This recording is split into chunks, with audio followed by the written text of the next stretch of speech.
హల్లెలూయా! దేవునికి స్తోత్రం. సృష్టికర్త అయిన యేసుప్రభు వారు పరిశుద్ధ గ్రంథం నుండి ఈరోజు మన కొరకు ఇస్తున్న వాగ్దానం నిర్గమకాండము 31వ అధ్యాయం 4, 5 వచనాలు. రత్నములను సానబెట్టుటకును, కర్రను కోసి చెక్కుటకును, సమస్త విధములైన పనులను చేయుటకును, జ్ఞాన విద్యా వివేకములను, సమస్తమైన పనుల నేర్పును వానికి కలుగునట్లు వానిని దేవుని ఆత్మపూర్ణునిగా చేసి ఉన్నాను. సో ఈరోజు వాగ్దానం కనుక చూసుకున్నట్లయితే ఏంటంటే, సృష్టికర్త అయిన యేసు ప్రభువారు ఇక్కడ యాక్చువల్గా బెసలేలుకు ఒక అభిషేకాన్ని ఇచ్చారనమాట. సో ఆ అభిషేకం ఏంటంటే, బెసలేల్ అనే వ్యక్తి ఇక్కడ ఏంటంటే అప్పుడు అంటే ఇశ్రాయేలీలను ఇక్కడ దేవుడైన యెహోవా వారు మోషే ద్వారా, ప్రవక్త అయిన దైవజనుడైన మోషే ద్వారా ఇక్కడ ఏంటి ఇశ్రాయేలీలను 400 ఏండ్ల బానిసత్వం నుండి ఐగుప్తు నుండి బయటకు తీసుకొని వచ్చినప్పుడు వారికి ధర్మశాస్త్రము అన్నీ నియమిస్తున్నప్పుడు, సో వారికి రూల్స్ అండ్ రెగ్యులేషన్స్ నియమిస్తున్నప్పుడు ఇక్కడ ఏంటి ప్రత్యక్ష గుడారము ఇవన్నీ కట్టడానికి, సో పరిశుద్ధ స్థలము, అతి పరిశుద్ధ స్థలము, సో ఇవన్నీ కట్టడానికి ఇక్కడ ఏంటి దేవుని ఆత్మను బెసలేల్ అనే వ్యక్తి పైన ఆయన కుమ్మరించారనమాట. సో అతన్ని దేవుని ఆత్మపూర్ణునిగా చేసి ఇక్కడ ఏంటి సమస్త విధములైన పనులను చేయుటకు, సో సమస్త పనుల నేర్పును అతనికి ఇక్కడ ఏంటి జ్ఞాన విద్య వివేకములను ఆయన అతనికి దయచేశారనమాట. సో అదే విధంగా ఇక్కడ ఏంటి మన జీవితాల్లో కూడా మనకు ఒక వ్యవస్థ అనేది ఇంపార్టెంట్ అనమాట. సో ఫర్ ఎగ్జాంపుల్ మనం ఏదైనా వెహికల్ బండి తీసుకువెళ్ళినామంటే, అంటే అది కార్ కావచ్చు, బైక్ కావచ్చు,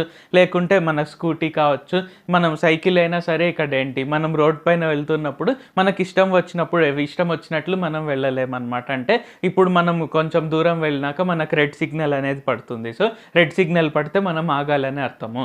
సో లేకుంటే ఇక్కడ ఏంటి మనకు గ్రీన్ సిగ్నల్ పడితే మనం ముందుకు వెళ్ళాలని. సో కొన్ని చోట్ల చూసుకున్నట్లయితే ఏంటి వన్ వే రోడ్స్ ఉంటాయన్నమాట. సో ఆ విధంగా ఏంటి యూటర్న్ కూడా మనం ప్రతి చోట తీసుకోలేమన్నమాట. సో కొంచెం స్పేస్ అనేది ఉంటుందన్నమాట, అప్పుడు మనం యూటర్న్ అనేది తీసుకోవచ్చు. సో అలాగ చూసుకున్నట్లయితే ఏంటి సో ట్రాఫిక్ కానీ మన చట్టం కానీ లేకుంటే ఎలాగ ప్రతి ఒక్కటి ఎలాగ ఒక వ్యవస్థ లాగా ఏదైతే ఉందో మనం చేసే పనులలో కూడా ఆయన మనకు ఒక వ్యవస్థ అనేది క్రియేట్ చేస్తారు. సో మనలో కొంతమంది ఎగ్జామ్స్ ప్రిపేర్ అవుతున్నారు, కొంతమంది ఉద్యోగాలు ట్రై చేస్తున్నారు, కొంతమంది ఉద్యోగాలు చేస్తున్నారు, కొంతమంది బిజినెస్ చేస్తున్నారు, సో కొంతమంది దేవుని సేవకు అంకితం చేసుకొని దేవుని పిలుపు ప్రకారంగా వారు సేవ చేస్తున్నారు. సో మనకు దేవుడు ఏ పనైనా ఇచ్చి ఉండవచ్చు, మనం ఏదైనా చేస్తుండవచ్చు.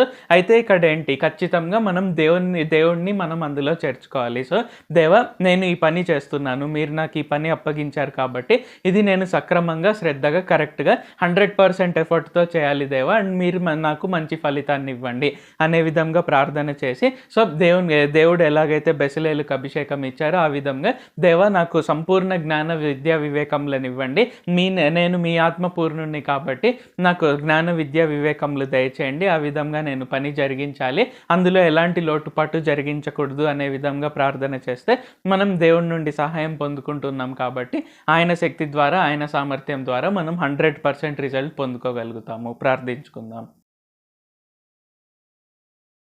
ప్రభువా, దేవా, సర్వాధికారి, మాకు ఇంకొకసారి ప్రార్థించుకునేందుకు అవకాశం ఇచ్చినందుకు వందనాలు తండ్రి. మీరు మా కొరకే చేసిన మేళ్ళన్నిటి బట్టి మీకే వందనాలు, స్తుతులు, స్తోత్రాలు తండ్రి.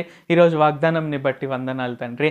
దేవా, మీరు బెసలేలుకి ఎలాగైతే మీ ఆత్మపూర్ణునిగా చేసి ఎలాగ అతను సమస్త విధములైన పనులు చేయుటకు మీ జ్ఞాన విద్య వివేకములతో అతన్ని ఎలాగైతే నింపారో, సమస్త పనుల నేర్పుని ఎలాగైతే నేర్పించారో మాకు అలాగే నేర్పించండి. మీరు మాకు అప్పగించిన పనులను మేము చేస్తుండగా మేము అందులో ఎలాంటి లోటుపాట్లు లేకుండా 100% శ్రద్ధతో మేము 100% వివేకంతో 100% ఎఫర్ట్తో మేము పూర్తి చేసి మంచి ఫలితాన్ని మేము పొందుకొనుటకు మీరు మాకు ఇచ్చిన పనిని మేము పక్కన పెట్టకుండా 100% రిజల్ట్ అనేది పొందుకొనుటకు ప్రతి ఒక్క విషయంలో మీ జ్ఞానము, మీ వివేచన, మీ తెలివిని మాకు అనుగ్రహించండి.